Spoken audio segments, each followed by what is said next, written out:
राधे राधे। जय श्री कृष्णा। कार्तिक महात्म्य का अध्याय 23।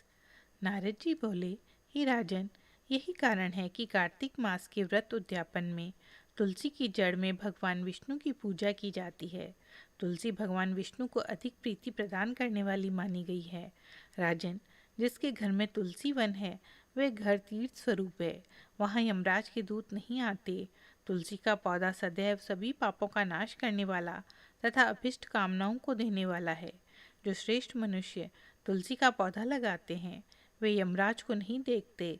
नर्मदा का दर्शन, गंगा का स्नान और तुलसी वन का संसर्ग, ये तीनों एक समान कहे गए हैं। जो तुलसी की मंजरी से संयुक्त होकर प्राण त्याग करता है वह सैकड़ों पापों से युक्त ही क्यों न हो तो भी यमराज उसकी ओर नहीं देख सकते। तुलसी को छूने से कामिक, वाचिक, मानसिक आदि सभी पाप नष्ट हो जाते हैं। जो मनुष्य तुलसी दल से भगवान का पूजन करते हैं वह पुनः गर्भ में नहीं आते, अर्थात जन्म मरण के चक्कर से छूट जाते हैं। तुलसी दल में पुष्कर आदि समस्त तीर्थ, गंगा आदि नदियाँ और विष्णु प्रभूति सभी देवता निवास करते हैं। हे राजन, जो मनुष्य तुलसी के काष्ठ का चंदन लगाते हैं उन्हें सहज ही मुक्ति प्राप्त हो जाती है और उन द्वारा किए गए पाप उनके शरीर को छू भी नहीं पाते।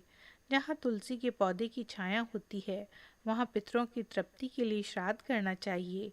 जिसके मुख में, कान में और मस्तक पर तुलसी का पत्ता दिखाई देता है उसके ऊपर यमराज भी दृष्टि नहीं डाल सकते। फिर दूतों की तो बात ही क्या है। जो प्रतिदिन आदरपूर्वक तुलसी की महिमा सुनता है वह सब पापों से मुक्त होकर ब्रह्मलोक को जाता है।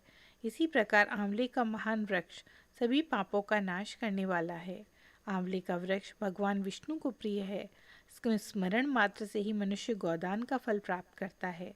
जो मनुष्य कार्तिक में आंवले के वन में भगवान विष्णु की पूजा तथा आंवले की छाया में भोजन करता है उसके सभी पाप नष्ट हो जाते हैं।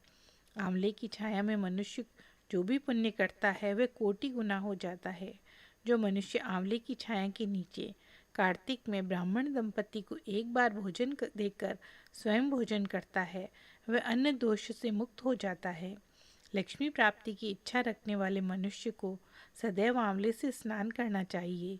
नवमी, अमावस्या, सप्तमी, संक्रांति, रविवार, चंद्र ग्रहण तथा सूर्य ग्रहण के दिन आंवले से स्नान नहीं करना चाहिए। जो मनुष्य आंवले की छाया में बैठकर पिंड दान करता है उसके पितर भगवान विष्णु के प्रसाद से मोक्ष को प्राप्त होते हैं। जो मनुष्य आंवले के फल और तुलसी दल को पानी में मिलाकर स्नान करता है उसे गंगा स्नान का फल मिलता है।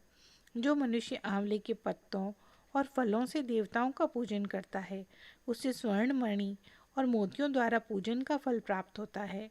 कार्तिक मास में जब सूर्य तुला राशि में होता है तब सभी तीर्थ, ऋषि, देवता और सभी यज्ञ आंवले के वृक्ष में वास करते हैं।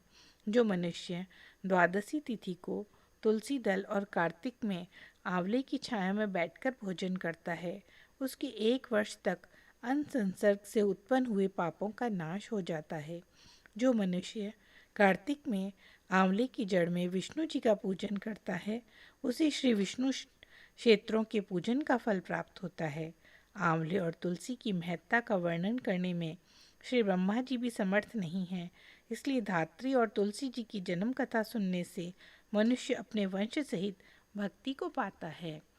राधे राधे। जय श्री कृष्णा।